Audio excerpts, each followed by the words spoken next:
Doutor Paulo Torelli, estamos ao vivo aqui, então. Por favor, inicie aí. Está me ouvindo, Torelli? Estou me ouvindo? Nós estamos no ar? Sim, estamos no ar, hein? Pode ficar à vontade para fazer a nossa abertura. Boa tarde a todos os internautas, ao doutor Ricardo Camargo, aí, que nos dá o prazer mais uma vez, doutor Lucas Bolzan, e em particular ao doutor Francisco Rossal de Araújo, vice-presidente do Tribunal Regional do Trabalho aqui do Rio Grande do Sul, que nos dá a honra, nesse Dia do Trabalho, de estar conosco para fazer uma reflexão justamente sobre o papel, a importância da justiça do trabalho, quanto uma justiça protetiva, e, em especial, diante dessa realidade de coronavírus, uma realidade que representa uma ameaça global e que coloca, enfim, toda a humanidade para refletir. A dinâmica de trabalho nossa será a seguinte: o doutor Lucas Bolzan irá coordenar os trabalhos e, na sequência, irá, em primeiro momento, passar a palavra ao doutor Ricardo Camargo para fazer uma reflexão e enfim, trabalhar esse tema com o doutor Francisco Rossal de Araújo. Mas, antes de mais nada, uma saudação ao doutor Francisco Rossal de Araújo. Com a palavra, doutor Francisco, por favor. Seja bem-vindo, é uma alegria contar contigo aqui nessa tarde.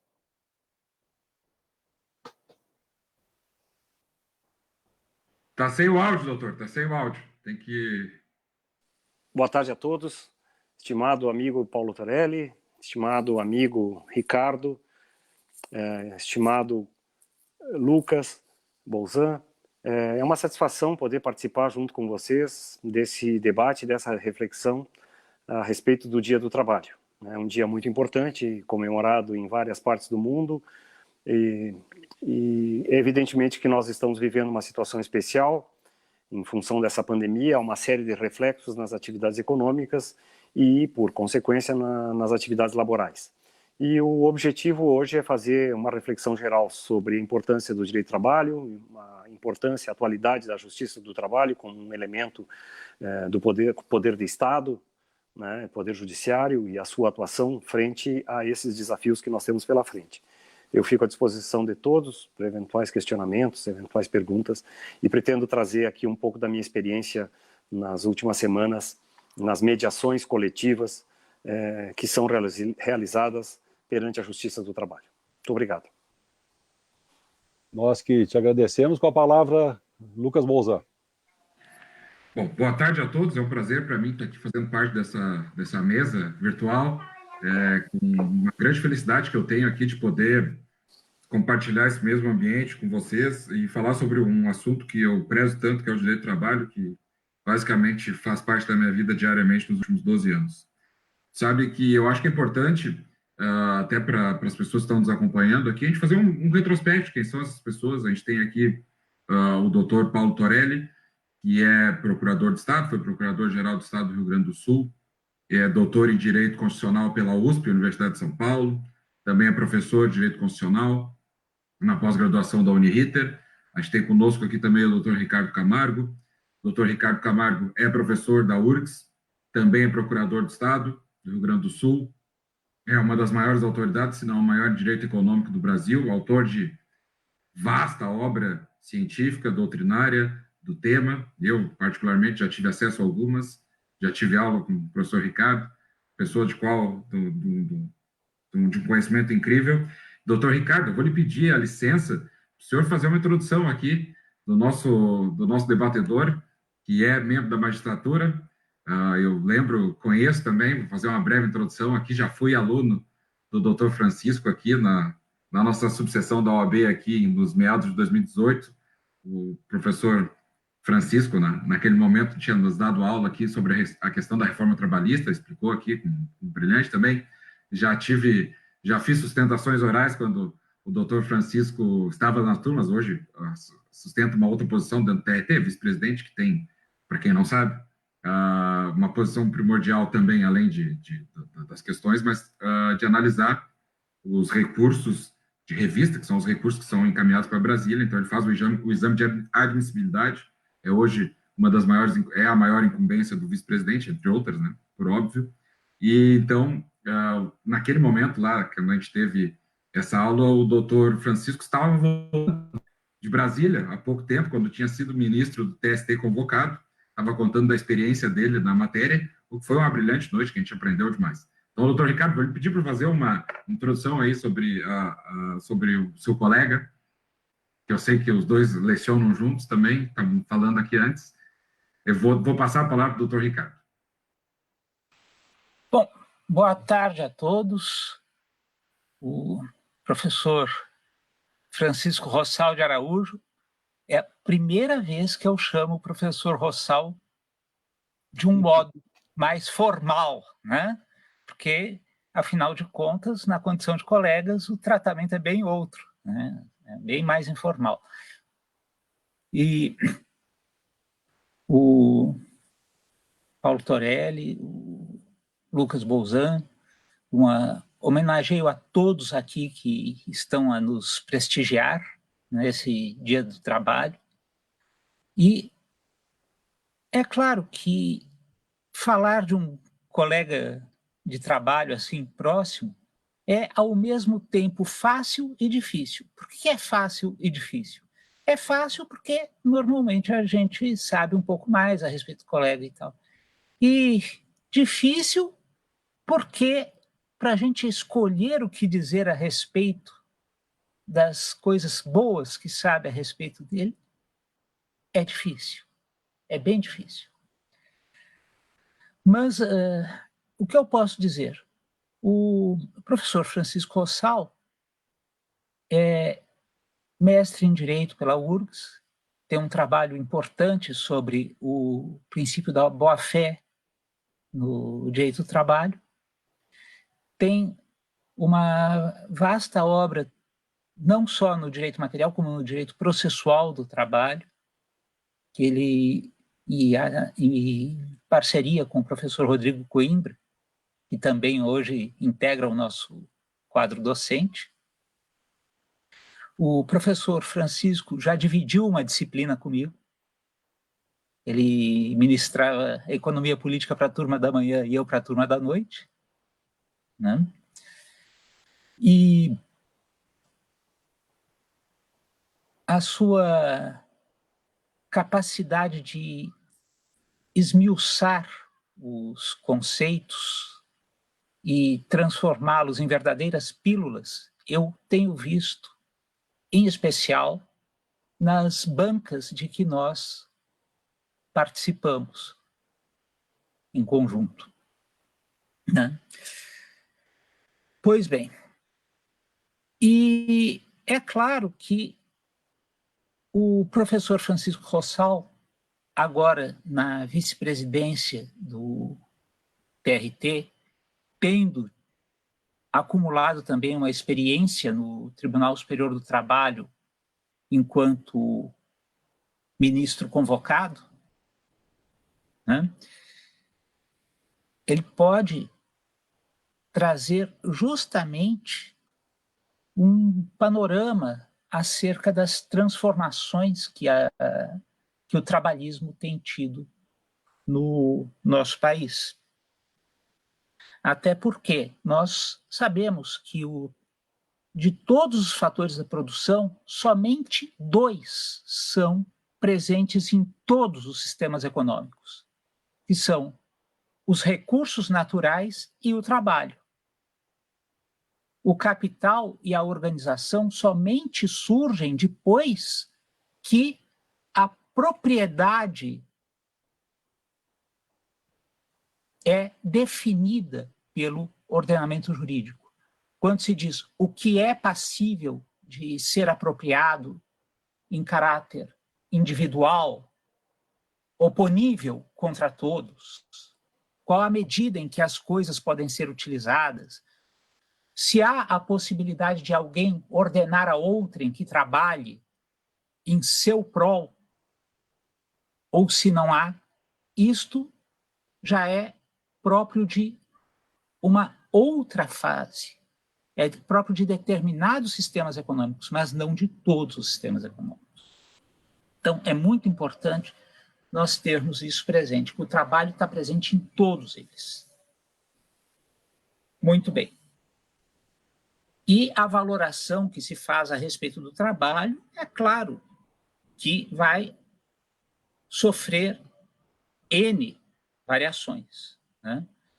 E é curioso que se discute hoje o excesso de proteção ao trabalhador e, muitas vezes, se sustenta que talvez fosse melhor que o direito do trabalho retornasse ao direito civil, quando ele era um capítulo do direito às obrigações. E, entretanto, se esquecem de alguns pronunciamentos importantes daquela época, como os do Evaristo de Moraes, pai, primeiro, né? Já pela primeira década do século XX, e, algum tempo depois, o próprio Rui Barbosa, naquele famoso discurso sobre a questão social e política do Brasil, em que ele lastimava que os valores que inspiravam a Constituição de 1891 não permitissem uma tutela efetiva do trabalhador. Então, tudo isso que está sendo trazido aqui, até para que o nosso convidado possa falar um pouco mais a respeito,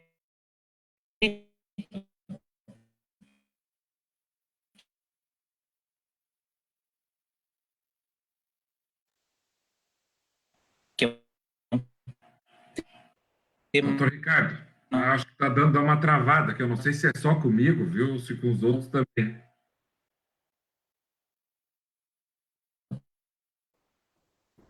Eu acho que travou sim, eu não estou escutando o Ricardo. Sim, nem eu. Perfeito, daqui a pouco ele retorna. Eu vou fazendo aqui a introdução do doutor Ricardo. Ricardo, está me escutando?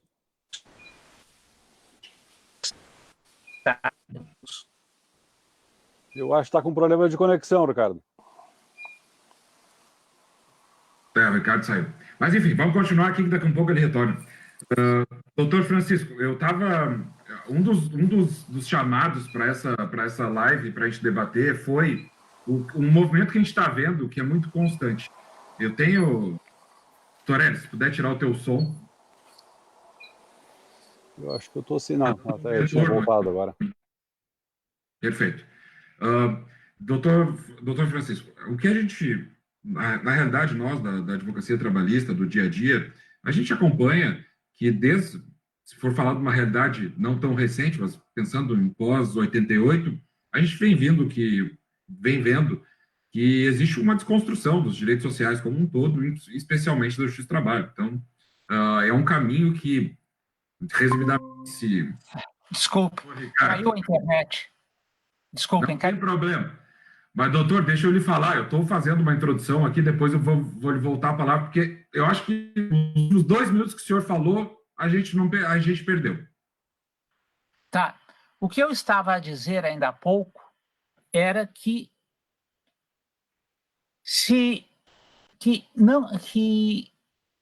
esta ideia de uma superproteção do trabalhador hoje, se ela não traduz uma espécie de esquecimento de qual era a situação contra a qual o Rui Barbosa se insurgia naquele seu famoso discurso de 1919. E mais,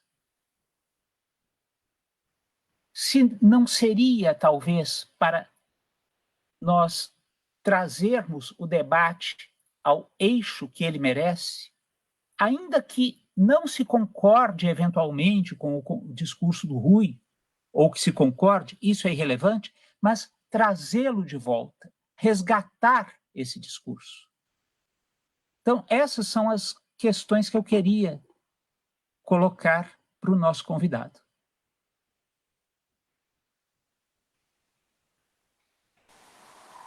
Muito bem. sei, doutor Bolzan, gostaria de fazer mais Não, uma antes observação. antes de lhe passar a palavra, eu acho que para completar a explicação do doutor Ricardo, eu acho que era importante a gente falar também, e com certeza o doutor vai ter uma explicação a respeito disso, que é uma vertente que eu vejo. Como eu estava falando da desconstrução dos direitos sociais, a gente chegou no ponto que a Justiça do Trabalho já tinha aquela mácula, né, de todo advogado trabalhista. Eu tenho certeza que ele conhecer que em qualquer churrasco, há 2, 3 anos atrás, passasse 2 ou 3 cervejas, aquele pessoal falava, porque trabalho na Justiça do Trabalho, porque não sei o quê, a Justiça do Trabalho é isso, é aquilo. Então a gente já enfrentava esse discurso contra a Justiça do Trabalho. E esse cenário de pandemia, o que eu digo, e é um termo que não é meu, o que a gente chama de turning point, ou seja, a virada do jogo da Justiça do Trabalho. Hoje, mais do que nunca, tendo em vista todo esse cenário que está acontecendo, que o doutor Ricardo citou a virada do século passado, e eu cito o momento, é que, mais do que nunca, o poder pacificador da Justiça do Trabalho vai ser utilizado. Então, nós vamos precisar de uma Justiça do Trabalho cada vez mais forte nesse momento de crise. Depois a gente pode pontuar até uns momentos por quê, mas vou lhe passar a palavra já de antemão, aí, porque o pessoal quer mesmo ele ouvir, doutor Francisco. Tá bem. Muito obrigado, doutor Bolzan, doutor Ricardo, estimado amigo doutor Torelli. Eu realmente vou começar pensando, né, nisso que foi dito, assim, como é que surgiram a questão dos direitos sociais e por que eles são importantes, e por que é importante mantê-los, né? Quando nós tivemos assim, o apogeu do liberalismo econômico, do individualismo, nós começamos a nos dar conta que o trabalho não é uma mercadoria, né? É um dos fatores de produção, como disse o Dr. Ricardo, terra, trabalho e capital. Mas os recursos humanos, eles têm uma característica um pouco diferente dos demais, porque eles são socialmente sensíveis, né? Trabalhadores, seres humanos, se revoltam contra as suas situações de trabalho.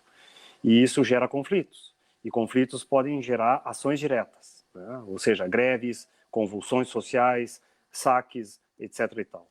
Então, foi para regular essa situação que nós tivemos a criação do direito do trabalho atual, né, para estabilizar esses conflitos sociais e, de uma certa maneira, né, muitos doutrinadores falam isso, o papel do direito do trabalho ele funciona como um colchão social, né? Quando o doutor Ricardo fala lá do discurso Rui Barbosa, estava no auge a discussão da questão social, né, que era o que mobilizava vários aspectos de saber, bom, afinal de contas, até onde pode ir os abusos do direito de propriedade.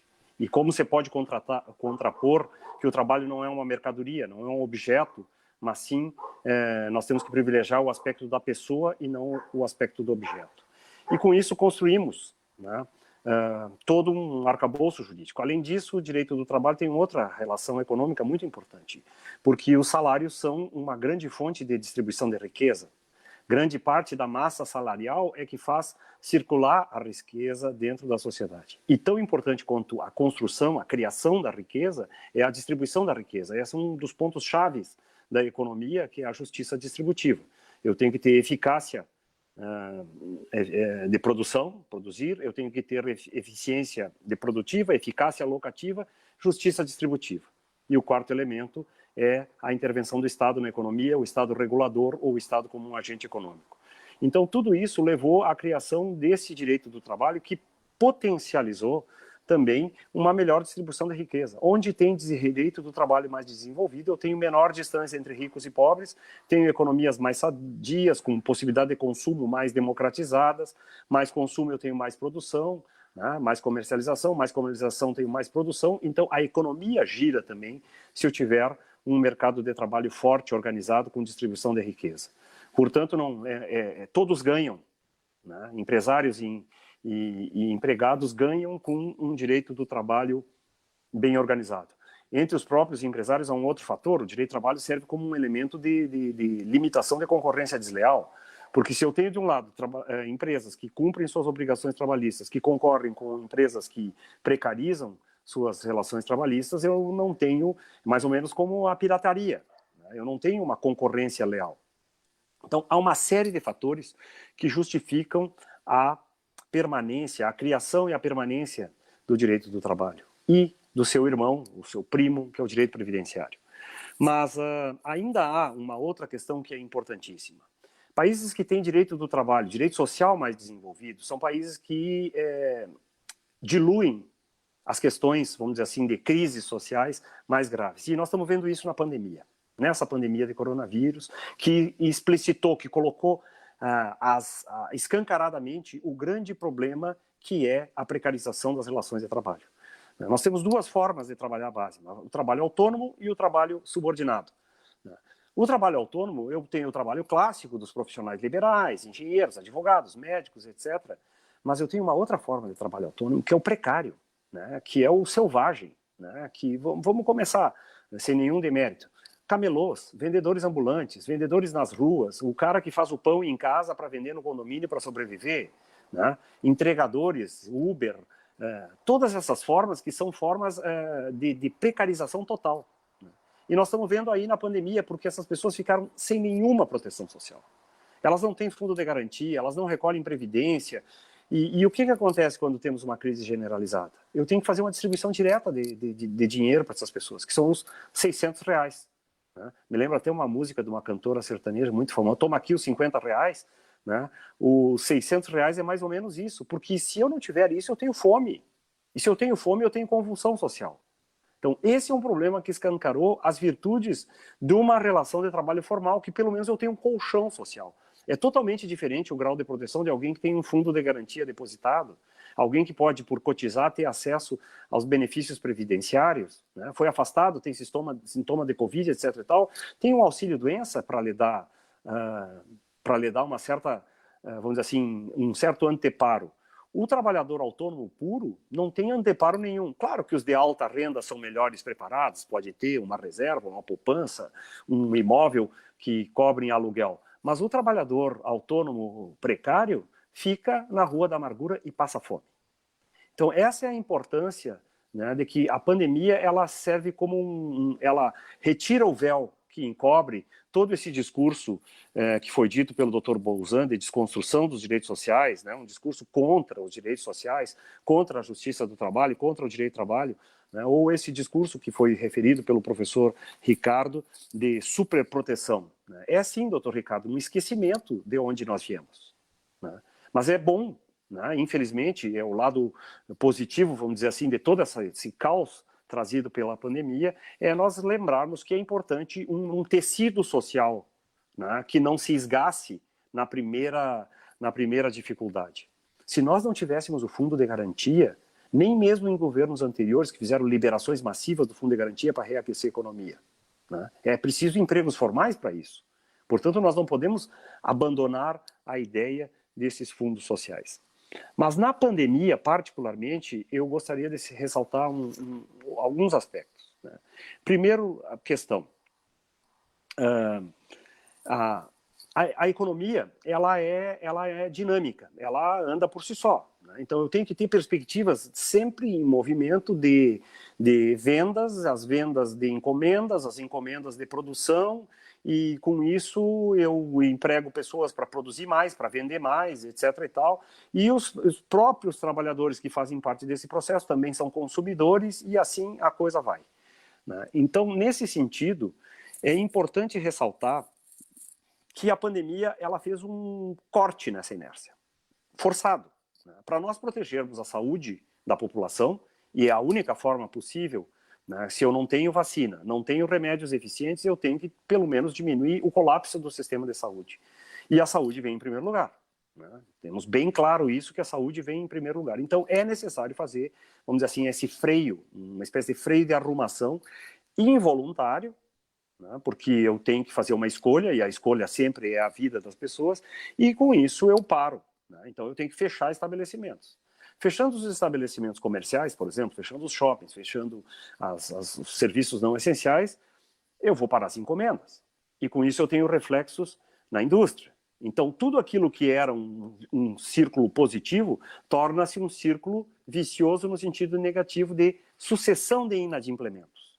Né? Se eu não tenho para quem vender, eu vou dispensar os vendedores. Se eu não tenho cliente nos restaurantes, os garçons vão embora para casa.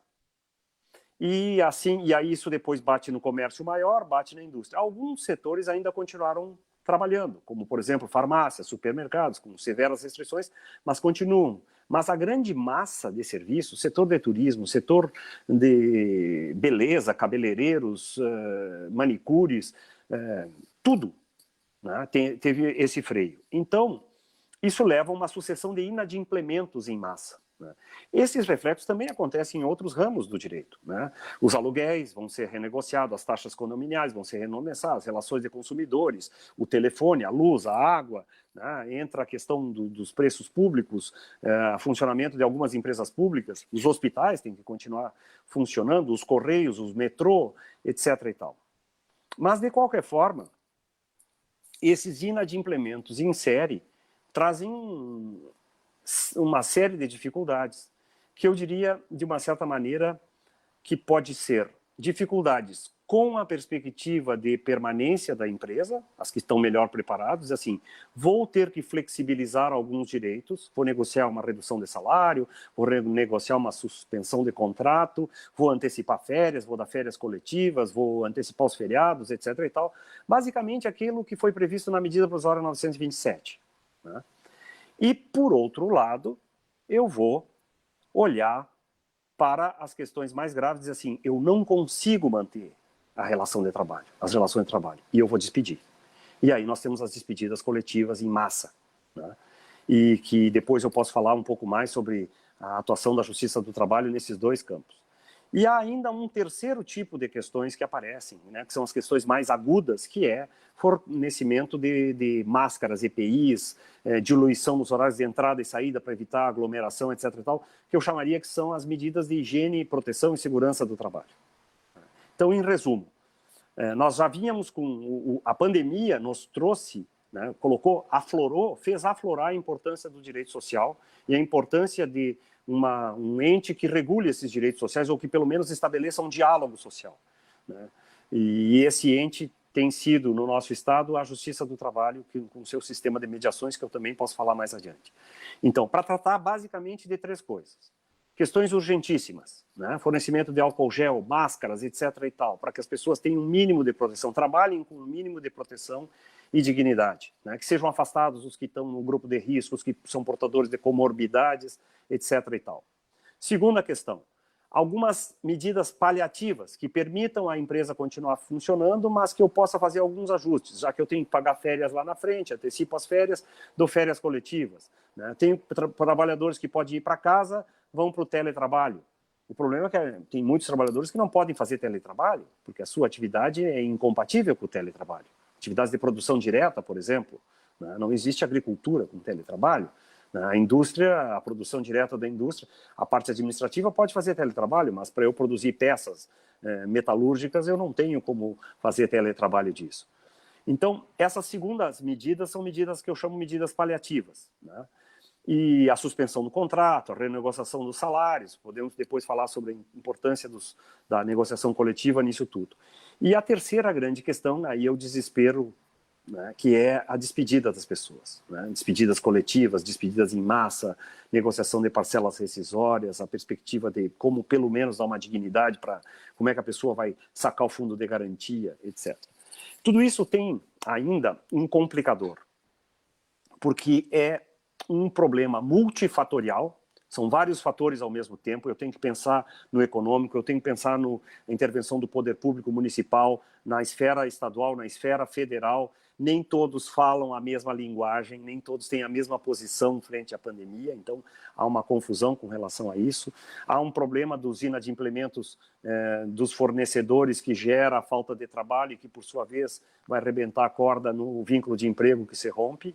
Então, é multifatorial, né? E são múltiplos atores, porque eu preciso, para equacionar esses problemas, da participação dos trabalhadores, que vão ter que dizer, né, até que ponto vão abrir mão dos seus direitos para poder salvar os seus empregos, as empresas que vão dizer até que ponto vão abrir mão do seu patrimônio para poder salvar a própria empresa, porque eu não posso chegar para o empregado e dizer assim, cede tu sem eu não ceder nada, também é uma questão de lealdade, e o governo, né, que precisa, sim, participar, dando isenções, tirando daqui, colocando ali, como fez na medida provisória 936, criando um benefício emergencial, né? Enfim, isso torna um problema extremamente complexo, né? Multifatorial e com múltiplos atores, e que nós estamos aí nos debruçando. Para finalizar essa primeira parte, há ainda um outro problema. Nós não temos jurisprudência sobre esse tema, nós não temos experiência acumulada sobre esse tema. A nossa geração é a primeira vez que está enfrentando uma pandemia, em todos os aspectos. No direito civil, no direito dos consumidores, no direito comercial, né, no direito econômico, no direito do trabalho, até no direito administrativo, principalmente, né, por causa das questões de saúde. Então, nós não temos... Então, é um espaço de criatividade. Nós precisamos criar soluções ali para o caso concreto. Né. Eu vou dar um exemplo prático disso, uma mediação que eu participei com hospitais.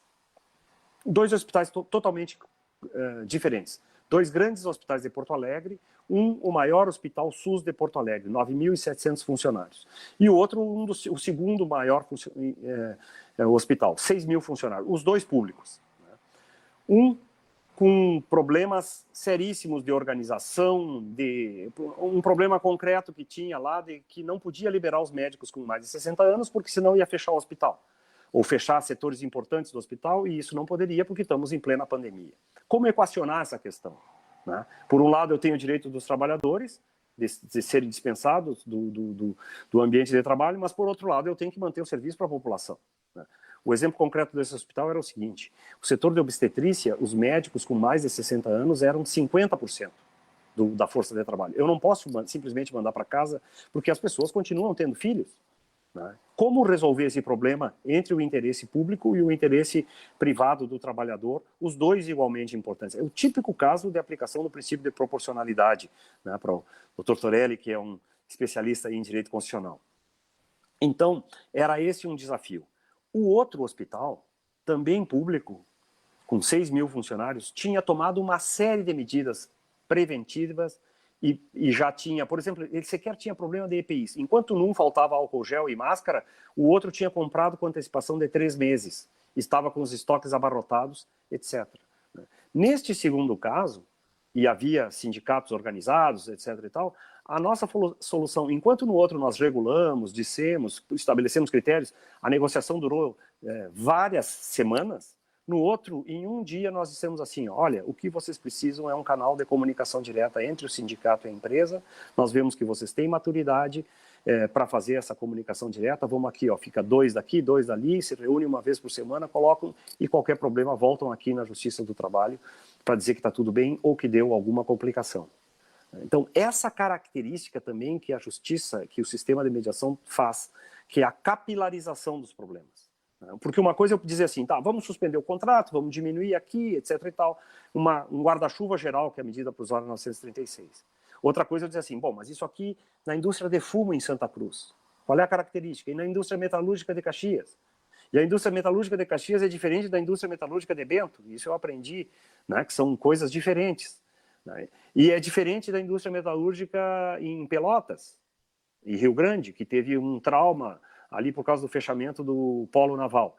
Então, essa capilarização só é possível se eu tiver uma instituição, tiver sindicatos fortes, e aí a importância dos sindicatos e a importância da negociação coletiva, vamos dizer assim, num estágio desenvolvido, e se eu tiver, vamos dizer assim, um mediador que coloque as questões para ambos os lados, com imparcialidade, com isenção, mas que tenha o norte, dizer assim, vamos por aqui. E que sirva também, né, como um grande catalisador, diz assim, olha, essa solução que vocês estão pensando, já passou aqui a mediação tal, mediação tal, mediação tal, e a solução que eles encontraram, ou seja, nós aceleramos soluções, né, acumulando experiências, porque não existe nada escrito, não existe, acumulando essas experiências num curto espaço de tempo, nós somos capazes de acelerar soluções. Então esse é vamos dizer assim, num primeiro momento, é um panorama geral. Temos uma crise enorme, de proporções gigantescas, no mundo inteiro. Essa crise tem reflexos gerais e reflexos especiais. Essa crise tem múltiplos fatores, tem múltiplos atores. Mas nós precisamos, isso nos fez ver, de um direito social forte. Nós precisamos desse binômio direito do trabalho e direito previdenciário, que são fundamentais para dar estabilidade e dar dignidade para as pessoas. Né? E esse é o nosso papel.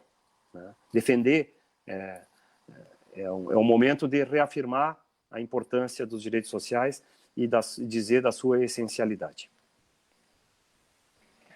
Era essa a minha primeira observação. Doutor Paulo Torelli, eu sei que a gente podia já terminar a live agora aqui, né? Porque depois da explicação que o doutor Francisco deu aqui, muito bacana, foi fantástico. Eu vou passar a palavra para ti, Torelli, que tenho certeza que tu vai contribuir com esse debate.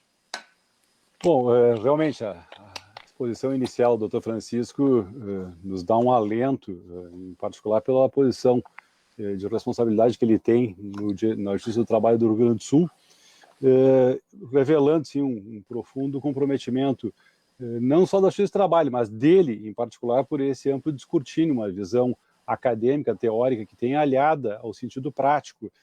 E é a partir daí que eu queria realmente fazer algumas indagações. Em primeiro lugar, concordando, mais uma vez, e parabenizando pelas tuas assertivas. Eu iria até além. Eu diria que não é apenas uma situação circunstancial com relação a uma epidemia.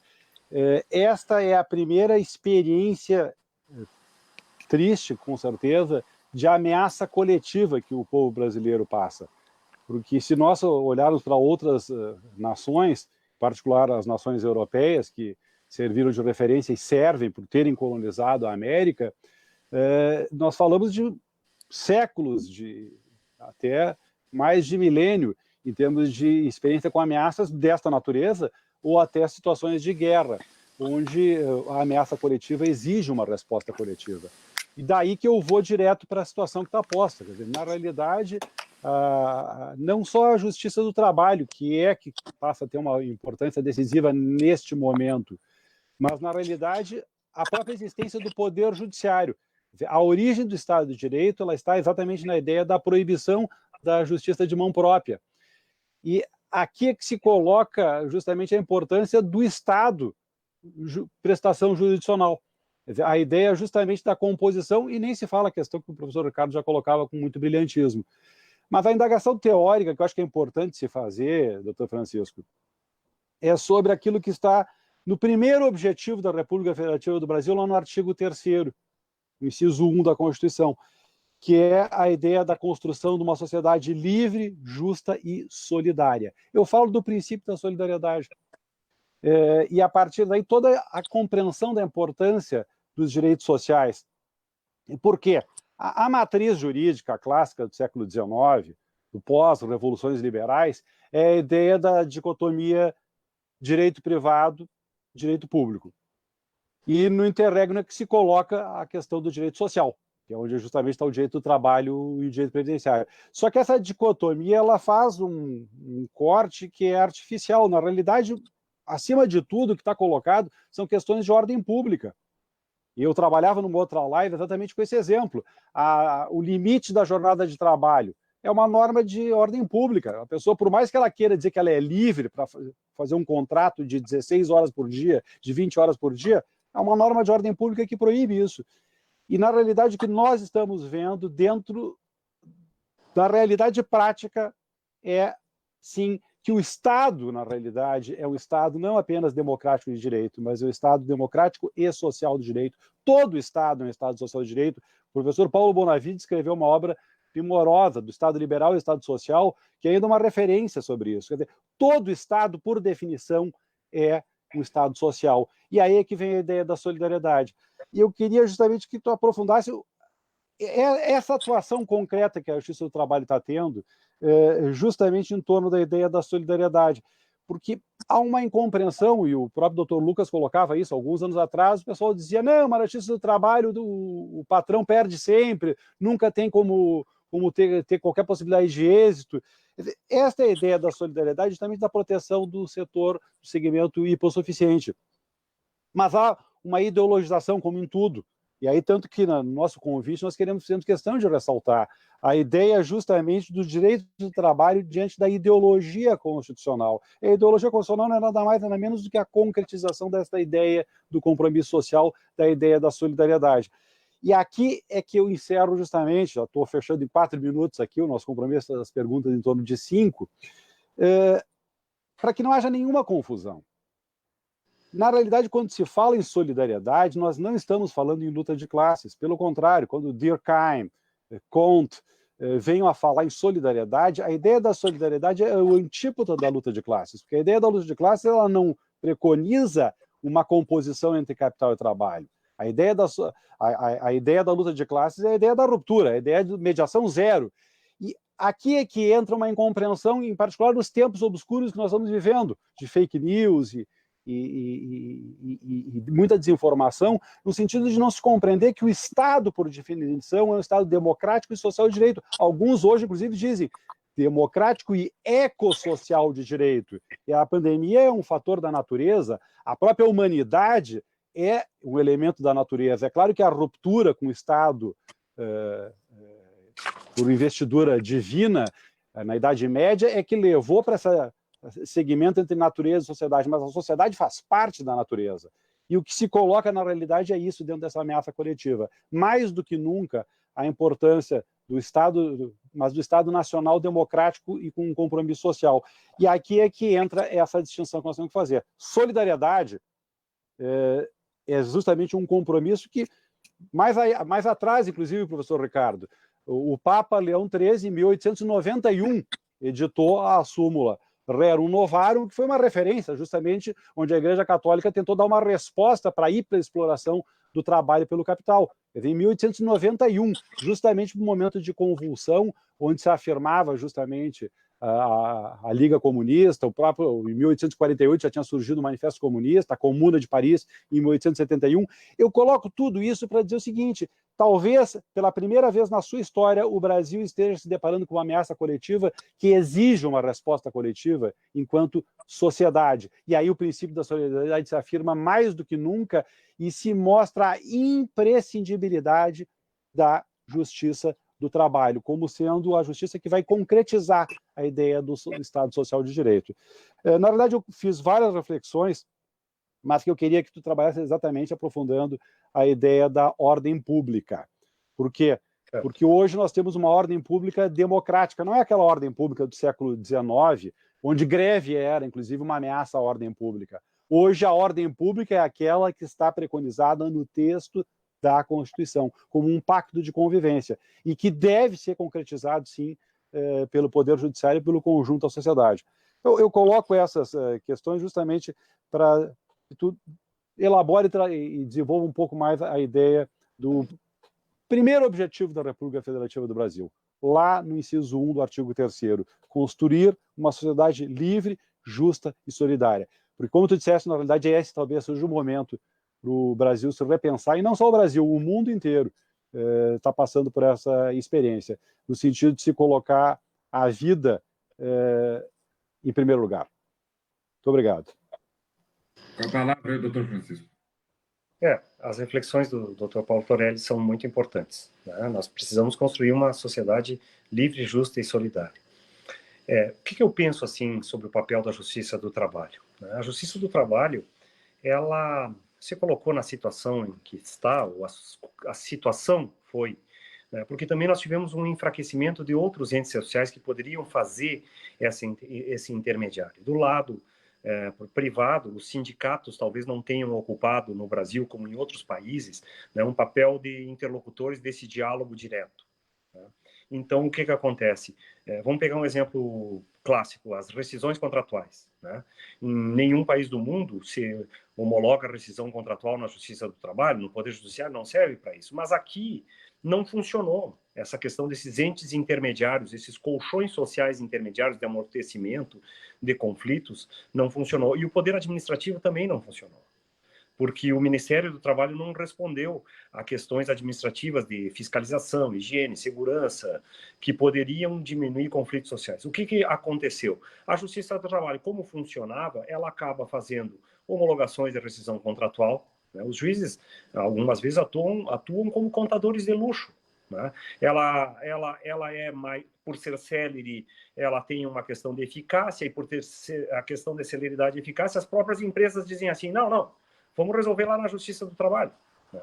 E, paradoxalmente, resolvem por acordos. A Justiça do Trabalho é o poder judiciário, dos ramos do Poder Judiciário, que tem maior número de acordos. Nós sempre beiramos 48%, 50% de acordos. Isso é fantástico para um membro. Então, houve uma certa hipertrofia, ela cresceu, né? Cresceu demasiadamente, mas porque ela foi ocupando espaços que foram deixados. E aqui não me entra não me cabe entrar no mérito de por que esses espaços foram acontecendo. O certo é que a Justiça do Trabalho vai ocupando esses espaços. E agora, né, com relação à pandemia, ela também tem ocupado um espaço importante, que é das mediações coletivas. Por que as pessoas sentam na mesa para negociar? Porque elas têm medo de perder. E como disse o Dr. Torelli, nós nunca tivemos um medo de perder generalizado para todos. Porque se os trabalhadores têm medo de perder o seu emprego, os empresários têm medo, pela primeira vez, de dizer assim, a minha empresa vai fechar. Tudo que eu fiz, tudo que eu construí, vai quebrar. Então, eu preciso desesperadamente salvar. Então, eu preciso conversar. Criar vínculos. Quando eu sento na mesa de negociação, eu sempre digo, olha, nós estamos criando vínculos para o futuro. Os senhores vão ceder recursos, estão aqui porque querem, vão acordar porque querem e vão cumprir porque querem. Não é o Estado que está obrigando, não é a heterocomposição, é a autocomposição. Mas isso traz vantagens para os senhores, porque traz vínculos de solidariedade, né? E os vínculos de solidariedade, em termos econômicos, vão aumentar a produtividade ou vão segurar os tempos difíceis. O que eu quero dizer com isso? Um trabalhador que diz assim, poxa, o meu patrão segurou o emprego. Estou falando uma linguagem bem coloquial, doutor Torelli, né? Talvez não apropriada assim para um debate acadêmico, mas vamos lá. Assim, um trabalhador ele vai pensar o seguinte, assim, olha, aqui, ó, naquele momento difícil, eu tive uma certa consideração, segurar o meu emprego, suspender o meu contrato, mas não me botou para a rua. Né? E o outro lado diz assim, não, mas o cara concordou comigo em reduzir o salário, etc. e tal, e vamos lá, nós vamos recuperar, etc. e tal, porque não há outra forma de se ter uma empresa se eu não tiver os fatores de produção, e um deles, o fundamental, são os recursos humanos. Eu não modifico matérias-primas se eu não tiver recursos humanos, e eu não posso fazer o desenvolvimento dos bens de capital se eu não tiver recursos humanos.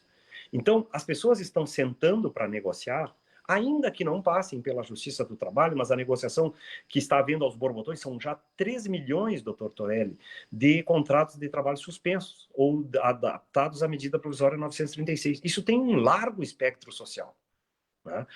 Independentemente da constitucionalidade ou não constitucionalidade, é completamente diferente, por exemplo, do contrato verde e amarelo, que foi uma proposta do governo atual que não decolou. Mas essa decolou. 3 milhões de contratos suspensos ou negociados, ainda que individualmente, significa que milhões de pessoas sentaram, patrões tiveram que sentar para explicar, ao menos para os seus empregados, as medidas que estavam tomando, e muitas vezes até quase que constrangidos. Mas, de uma certa maneira, nós não podemos, porque a gente aprende rápido, mas desaprende rápido. Então, o fato da pandemia nos ensinar que é preciso sentar para negociar, porque senão tu perde tudo, né? E que negociar significa que cada um perca um pouco para não perder tudo, né? Eu perco um pouco para não perder o meu emprego. Então, nessas negociações, uma das questões fundamentais que nós temos insistido, o emprego tem que ser preservado. Né? Quer concessões, etc. e tal, mas o emprego é sagrado, porque dá dignidade para a pessoa. Deixa a pessoa com uma perspectiva para o futuro. Então, isso é fundamental. A garantia de emprego vamos dizer assim, a contrapartida das concessões que os empregados podem fazer. Segundo, lealdade. Eu prefiro que sentem na mesa de negociação um empresário que diga assim, doutor Francisco, doutor Rossal, eu não tenho o que pagar. Todos os meus, como de fato, estou dando um exemplo concreto, uma empresa metalúrgica aqui do Vale dos Sinos, 95% dos meus pedidos foram suspensos, eu não tenho um centavo, eu estou com o nome sujo, eu já vinha com dificuldades, eu não consigo sequer tirar um empréstimo no banco. E aí eu perguntei, tipo assim, bom, a situação está muito difícil, quem sabe vamos fazer o seguinte, vamos esperar até 15 dias, vamos ver se melhora, mas até lá o senhor vai dar uma cesta básica para cada um desses trabalhadores. É simbólico. Não é uma barganha, mas essa é a noção de solidariedade concreta. Nós queremos modelos simbólicos. Nem que o senhor vá vender seu carro, mas vai dar uma cesta básica e a cesta básica tem que ser de boa qualidade no valor. Fizemos, está lá, um acordo nesse sentido. Então, esses aspectos, né? E esse empresário, especialmente, me chamou a atenção porque ele poderia ter fugido, porque a mediação não é obrigatória. Mas ele foi lá, ele teve coragem, teve lealdade de chegar e dizer assim, a minha situação, eu estou quebrado. Né? Mas na frente dos trabalhadores dele.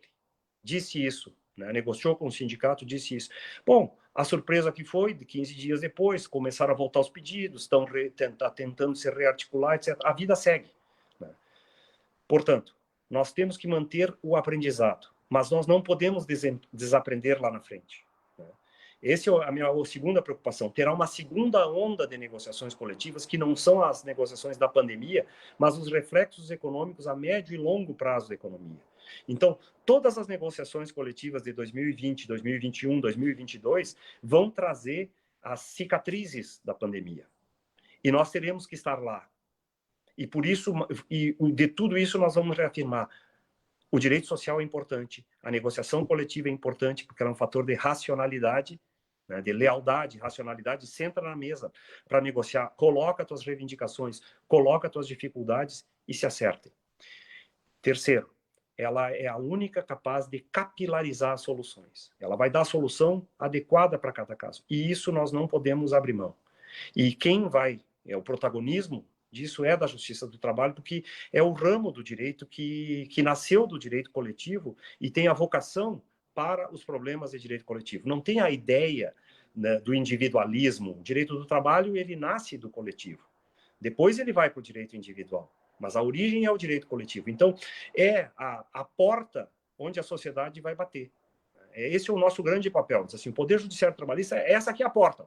Venham aqui. Nós não temos uma solução, mas nós podemos encaminhar uma solução. E nós temos a tecnologia, o know-how, para oferecer soluções, criatividade, flexibilidade, dentro das margens da lei, dentro dos princípios constitucionais. Vamos encontrar soluções negociadas. Esse talvez é o nosso grande desafio. Aprender com a pandemia, mas não desaprender logo em seguida. Porque se realmente quisermos construir um país decente, né, um país justo, ele tem que ser solidário. Né? E nós não podemos desaprender. Agora no tempo de bonança, que pena, aquilo lá foi só na pandemia. Não. Nós temos que fazer com que esse aprendizado seja perene. Né, porque senão vão vir de novo, né, os arautos aí. Não, vamos voltar ao individualismo, cada um por si, que pena que a pessoa não trabalhou, não poupou durante a vida, agora, que pena, vai morrer de fome. Não é assim. Né? A vida não pode ser assim, a sociedade não pode ser construída com base nesses valores. Né? São valores muito pobres para a nossa racionalidade. Nós somos melhores do que isso. E a solidariedade é o único caminho. Doutor Torelli, doutor Ricardo, doutor Francisco, eu fico completamente feliz em ouvir as explanações do doutor Francisco. Eu quero dizer que a gente já chegou em 55 minutos de live aqui, passa rápido. Eu quero fazer aqui, pedir liberdade para os doutores para... A gente tem alguns comentários aqui, muita gente nos acompanhando, tá com uma audiência maciça, pessoal de São Paulo, eu vou citar aqui o João Nuzzi Neto, o Paulo Todo, a Samantha Duffner, a Rosane Maffei, a Magali Moraes, de Livramento, Felipe Carmona, de Porto Alegre, colega da Getra, a Estela, de Cruz Alta, Estela Fagundes, o Max Cuceira, a Ana Beatriz de Lajeado, o Mário Lúcio Quintão Soares, Valdir Araújo, Luciana da Costa Job. Eu acho que, para a gente caminhar aqui na finalidade, eu gostaria de fazer um comentário aqui, doutor Francisco, porque hoje de manhã eu fiz uma live com a presidência da OAB aqui de Tramandaí, para falar com os advogados aqui da nossa subseção a respeito da situação, do contexto geral da pandemia, até para encaminhar o final do nosso debate. E eu só atuo na Justiça do Trabalho e eu comentei que, efetivamente, a Justiça do Trabalho vem trabalhando, né, os servidores em casa, os prazos, claro, não estão correndo, mas o que tinha para trás, as sentenças estão saindo, a gente vê uma boa vontade também nos despachos, as coisas estão andando, dentro do contexto as coisas estão andando. E as coisas estão andando muito porque a gente é 100% digital, a gente já é uma justiça que já estava preparada para isso. E os comentários dentro dessa live, doutor Francisco, eram a respeito da justiça comum, da dificuldade da advocacia com a justiça comum, desse entrave do papel, de não poder entrar dentro do fórum, de não poder pegar o processo em carga, e de toda a dificuldade que a advocacia vai viver ainda nesses próximos tempos, porque a gente sabe muito bem que o TRT, por exemplo, nosso aqui, apesar de tudo isso que eu estou falando, a gente não tem um prazo para retorno das audiências de instrução. Existe um cronograma, claro, mas por enquanto ainda está se avaliando o cenário. Na justiça comum, esse cenário é muito mais catastrófico. Doutor Bolzan, se o senhor me permite, eu vou lhe atualizar. Ontem nós fizemos uma reunião da administração, segunda-feira sai uma portaria já com esse prazo. Eu particularmente vou presidir a comissão que vai fazer o estudo de audiências de instrução virtuais, né, para nós criarmos um ambiente. Nós precisamos nos preocupar com um ambiente processualmente seguro com relação às fraudes e um ambiente digitalmente seguro também. Então, se isso lhe serve já de antecipação, uma informação estou lhe dando em primeiro plano. Ontem à noite, eram 20 horas e 30 minutos quando nós fechamos a redação final da portaria que sairá essa semana, já com a perspectiva também, não apenas do retorno dos prazos virtuais, etc. e tal, e não apenas com as audiências iniciais e de conciliação, mas também com as audiências de instrução.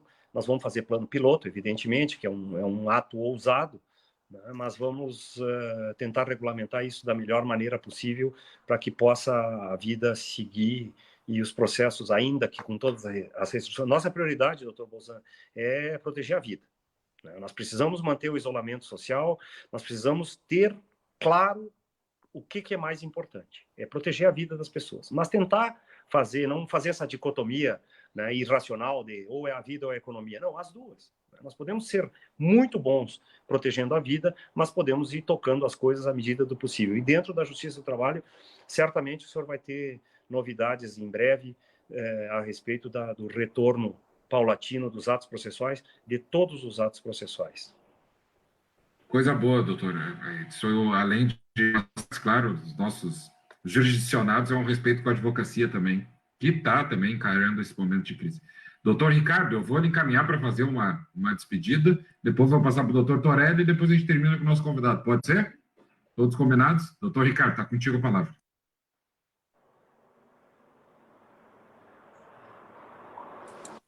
Bom, eu agradeço imensamente ao Lucas por me haver passado a palavra novamente e, de fato, foi um lapso da minha parte, bem corrigido pelo Paulo Torelli, ainda há pouco, em relação a Rerum Novarum. Eu tinha realmente que me lembrar da Rerum Novarum, até porque a parte do direito individual do trabalho na CLT é muito mais Rerum Novarum do que propriamente a influência italiana da Carta del Lavoro, né? É bom a gente ter isso presente também.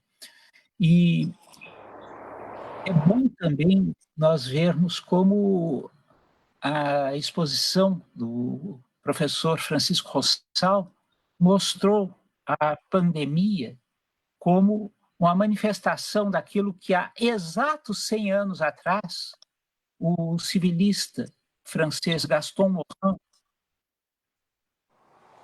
identificou como a manifestação de uma revolta dos fatos contra os valores imutáveis expressos no velho Código Napoleão, que ainda está em vigor, curiosamente, na França, né? Então, a exposição feita pelo professor Francisco Rossal, mostrando, inclusive, o quanto a dicotomia saúde versus economia é falaz, e mostrou isso em termos mais práticos do que estritamente teóricos, é algo que realmente nos alenta e faz com que nós lembremos que ainda há a possibilidade, sim, de se trabalhar a velha e sempre nova noção kantiana do ser humano como dotado de dignidade por ser um fim em si mesmo e não uma simples ferramenta. Ainda que tenha a desenvolver o emprego das suas energias em prol do outro. Doutor Torelli, palavra com o senhor aí para fazer a saudação final. Bom, eu agradeço ao doutor Francisco por sua gentileza em participar dessa live e, em particular, pela felicidade das suas palavras. Ele cumprimentando pelo trabalho realizado, a ti, a todos os juízes do trabalho do Rio Grande do Sul, teus colegas do Tribunal Regional do Trabalho,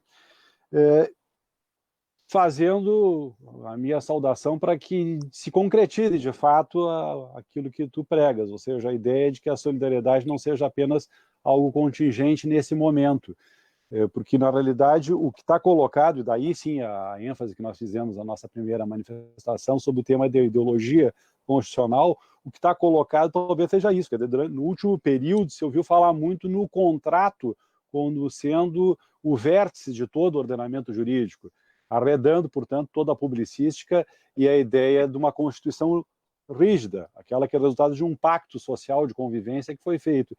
E eu digo isso pela importância que tem justamente o Poder Judiciário no assegurar a força normativa da Constituição, uma Constituição que, pela primeira vez na história do Brasil, assumiu um compromisso social, se espelhando, enfim, na experiência de outras nações, mas que, na realidade, este individualismo exacerbado tomou uma perspectiva que agora uma ameaça coletiva obriga as pessoas a repensarem. Quer dizer, o individualismo não tem como resolver a quase que totalidade das questões que colocam na vida de convivência social e, portanto, o Estado democrático e ecossocial de direito é que, na realidade, pode contemplar e assegurar a existência imprescindível do ser humano em coletividade. Isso Aristóteles falava há 2.500 anos atrás, quando ele dizia que o homem é um ser, o ser humano é um ser essencialmente político, eminentemente político. Quer dizer, ninguém vive sem autoridade, ninguém vive isolado, o ser humano vive em sociedade. E a ideia de uma Constituição como um texto superior precisa ganhar concretude, e esse é o papel do Poder Judiciário. Acho que as tuas palavras elas refletiram uma compreensão não só teórica, mas prática e adequada justamente àquilo que está colocado em termos de desafio para o povo brasileiro e para a humanidade como um todo. Então, eu só te cumprimento, desejando sucesso no trabalho, e mais uma vez te agradeço aí pela oportunidade. Um abraço, uma satisfação. Muito obrigado, Torelli. Muito obrigado, Ricardo. Professor Bolzan, não sei se eu falo ainda. Está liberado, o microfone é seu. Então, eu gostaria de dizer assim, todo esse trabalho não é um trabalho individual, tem uma equipe, tem funcionários que trabalham comigo sábado, domingo, nós estamos fazendo mediações em feriados, né, e para tentar atingir o maior número de pessoas o mais rápido possível. Né? Nós estamos vendo pessoas que estão passando por sérias dificuldades e que exigem a nossa dedicação integral. Então, eu quero fazer uma homenagem a toda a equipe de funcionários que possibilita, né, e a equipe de juízes também, porque a experiência foi crescendo, então nós já temos vários juízes que participam como ouvintes para ir aprendendo a técnica das mediações, e porque uma coisa é a teoria e outra coisa é a prática, né, com os casos concretos.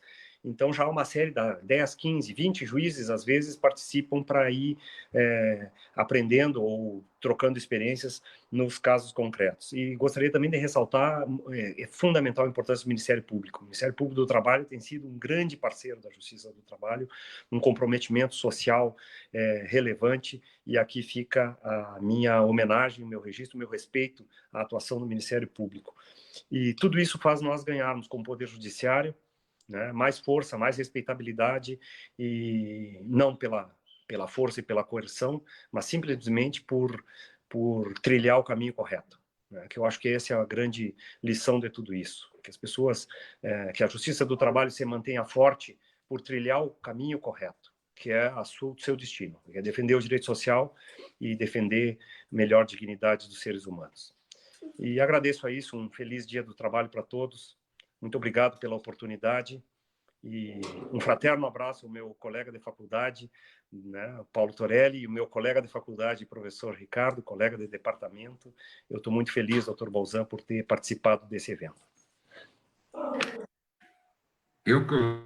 Temos aqui, eu tenho certeza que foi muito gratificante também para todo mundo ter nos assistido. Então, não vamos mais continuar, até o tempo está...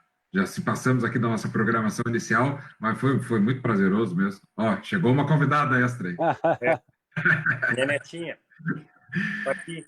Ela quer brincar com o vô, e o vô está aqui na frente do celular. Não, a gente está liberando o vô agora, pode deixar. Tá liberado. Então tá, pessoal, muito obrigado por todos que nos assistiram aí. Estamos encerrando a live aqui. Um grande abraço. Muito obrigado, abraço, Francisco. Alegria, tudo de bom.